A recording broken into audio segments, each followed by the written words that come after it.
few words. Thank you, Scott.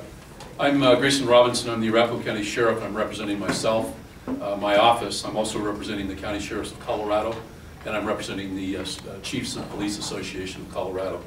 I am here in strong opposition to 102.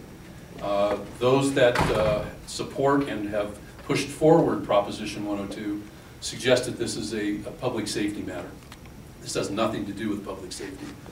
This has to do with for-profit bonds business, and this has to do with money in people's pockets. This has nothing to do with public safety. If this ill-conceived proposition were to be passed by the voters, the overcrowded jails of Colorado would be extraordinarily overcrowded. The sheriffs of the state of Colorado would have to make some very difficult decisions about the numbers of people that we would have to release, and that is a direct impact and a negative impact on public safety.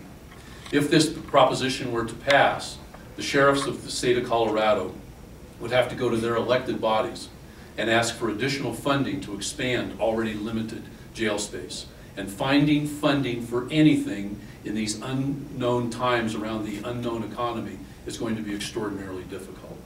We know that across the state of Colorado, a jail stay by an inmate costs somewhere between $50 and $100, depending upon the jurisdiction that they're focused with. We also know that if Proposition 102 passes, it will cause people to remain in jail around 7 days longer than they normally would within the current system that we have. The current system that we have works very well.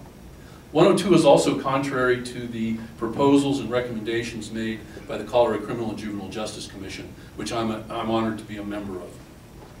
Several years ago, the Criminal Justice Commission recommended that, based on evidence-based practices and based on good research, the existing pretrial services programs work.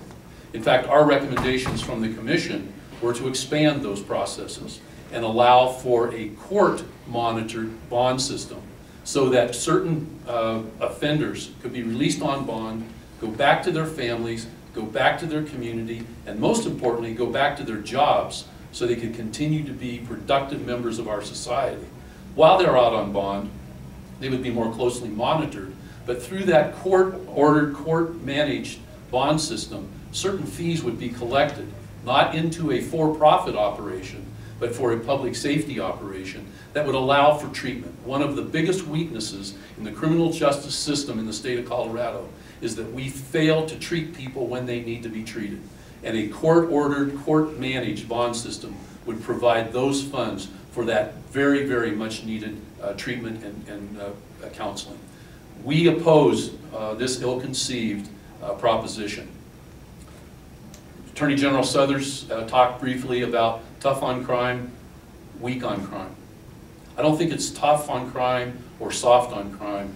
Opposition to 102 is smart on crime. That's what we need to focus on. Thank you very much.